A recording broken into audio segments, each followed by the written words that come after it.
That's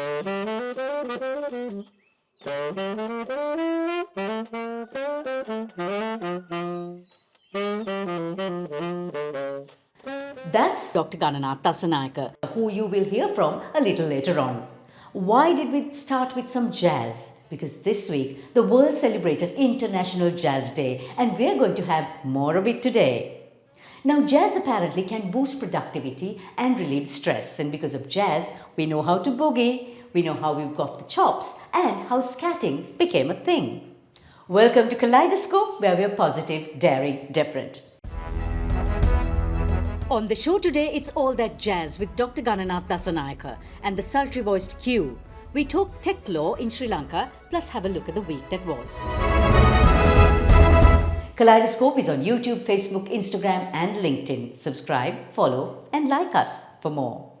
To our wonderful partners on the show, Srilanka Live, CDB, and the Daily Morning, thank you for being amazing. CDB Hybrid Leasing. Enjoy exclusive interest rate and much more for hybrids, plug-in hybrids and EV vehicles. Looking back at the week that was on CDB Snapshot, starting off with some positives, the central bank forecast Sri Lanka's economy to grow by 3% in 2024.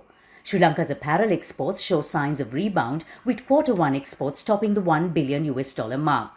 CEO World Magazine ranked Sri Lanka among the top 5 best countries to visit. The Gratiaen 2023 prize shortlist this year is Ramya Chamali Jeerasinghe, Vihanga Pereira, Pasan Ranasinghe, Lal Madavattagedara and Selvi Sachitanandam. Forbes' top 3 safest airlines for 2024 are Air New Zealand at number 1, followed by Qantas and Virgin Australia. Dubai is getting ready to build the world's largest airport with 400 terminal gates. Energy ministers from G7 countries reach a deal to shut down coal power plants by 2035.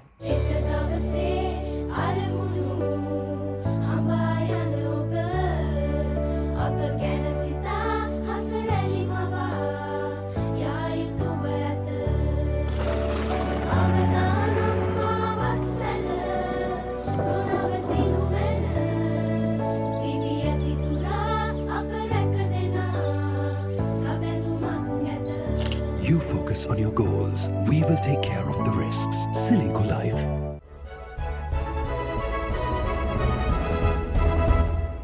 Welcome to Srilanka Life News Capsule. Sri Lanka has a large user base of digital products, way higher than the regional average. And we've had a technology-based society of plenty of political slogans and government directives in the past several years. Where are we actually at though? Is the law equipped to handle the digital age? Here to download some insight is Thanuki Gunasinghe, attorney at law and emerging technology lawyer, joining me in the studio. Thanuki, your work with the law and the digital age has shown us one thing, that our country's state systems are somewhat in the Middle Ages on all counts almost. What is it that's lacking? One of the first things that I would say is lacking is ambition and this mindset and a culture that is interested in facilitating innovation. So that's one thing. And I think that's evidenced by the fact that we have a lot of brain drain also, because that facilitation is not there. And another thing I see is that our legal framework isn't able to protect rights and foster innovation. Agility is lacking. We're in a state of comfort that we don't want to come out of that, and we're comfortable with status quo. And that is what makes us, lag behind in terms of embracing new technology. So as a country, what sort of disadvantages do we have for the fact that we don't have any tech law or policies in place? The lack of tech laws, or let's say inadequacy, will first and foremost create an issue of protection. So if there is not enough protection, that leads to stifling innovation. One is, if you have uncertainty in terms of laws, that means there's going to be disputes, so people are not going to be too interested in investing and even putting time towards developing something new. On the other hand, if it is restrictive regulation, like in Sri Lanka we saw with the Online Safety Act, where regulations become restrictive, that also stifles innovation, because you don't want to be in an environment where you have to think a million times before taking a certain action. That is not how innovation progresses. This further pushes that digital divide that is there. So, given your experience in the legal sector and also on the tech side, where do we need to focus on as a nation to get the highest return? Looking at the legal side of things, I think one of the first things that need to be prioritized is legal tech. Look at online dispute resolution mechanisms. Look at ways where we can expedite the outcomes from the legal system, because right now Sri Lanka has a severe backlog in our courts, and so countries, other companies, big tech are not necessarily going to come and set up shop here because they know that in the event of a dispute they're going to get stuck. So we need to, that is something that we need to invest in. We need to give our fullest effort. We need to look at disrupting the system. I think this is something that the government should do, deliberately push us into the deep end so that we have no choice but to adopt these technologies and adapt to it. And now for a look at our markets this week. In a short week with a midweek holiday, the all-share price index at the Colombo Stock Exchange was at a one-year high, with average daily turnover edging over 3 billion rupees. Oil steadied at below $90 per barrel as Israel-Hamas talks offered hopes of a ceasefire even as Red Sea attacks continued. Gold was steady as well at above $2,300 per ounce, close to record all-time highs as investors continued to see it as a safe haven investment. In a photo series of mythic proportions, self-taught photographer and visual artist Ade Okalarin captures the magnificence of Yoruba gods and goddesses. Thailand is taking water fighting to the next level with Songkran, a pre-New Year festival celebrated in April where water is used to signify the purification of body and mind.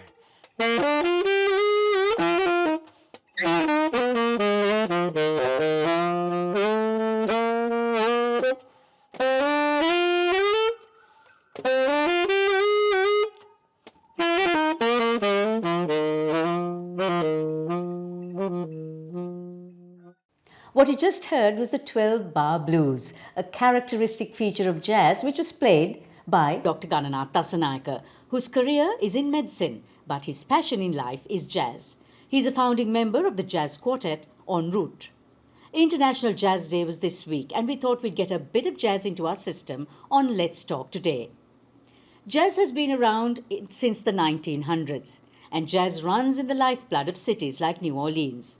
Originating in the African American communities of Louisiana, jazz roots lie in blues and ragtime, and since the Jazz Age, which was in the 1920s, was elevated as a major form of musical expression. And the word jazz was derived from the slang word jazzum, meaning energy, vitality and spirit. And here's Dr. Gananath Dasanayake on Let's Talk. What really is jazz? Well, if I were to give just one word, I would say it's freedom. Freedom for a musician or a performer.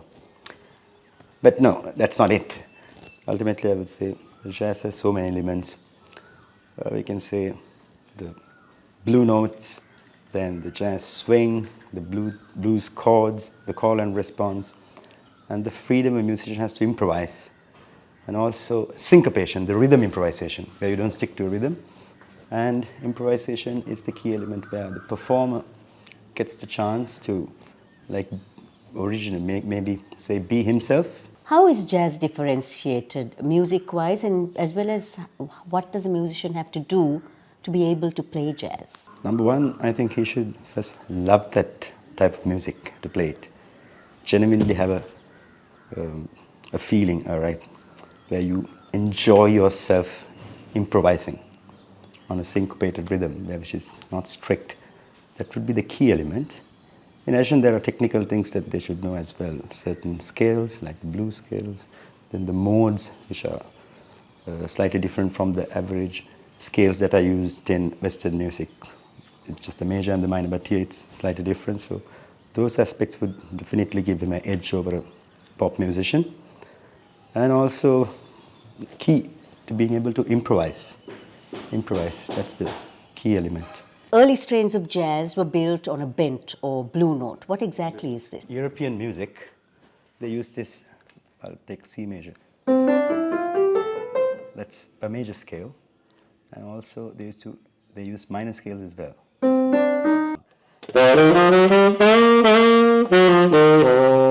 As against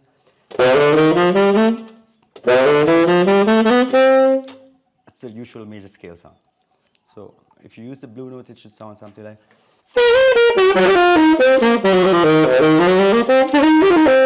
What is essential in jazz, instrument-wise and music-wise? As it grew, there came the era where there were proper drum kits. Then instead of the tuba bass, or they call the sausaphone, that huge brass instrument, they started using the double bass to give the bass. And piano became an essential instrument. That was the European influence. And if you would say, as an all-time jazz unit, maybe drums, piano, bass, and today it has evolved into a saxophone, being like the voice of jazz. Saxophone is like the voice of jazz.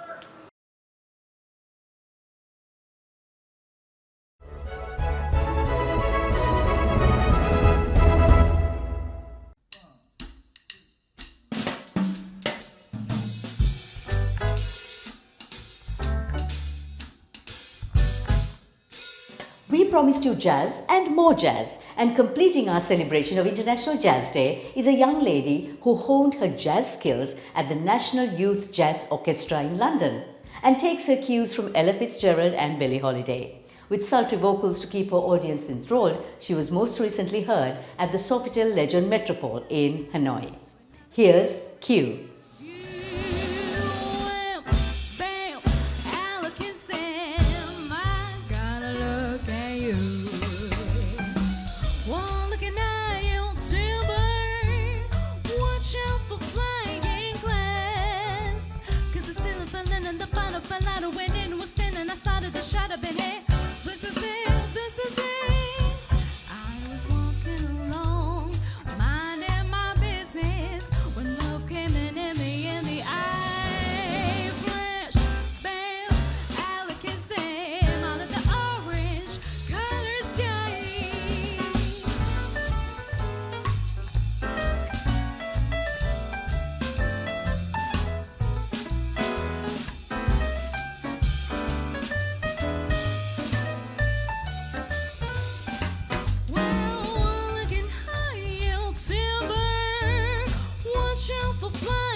So let's jazz it up a little this weekend. We'll see you next week.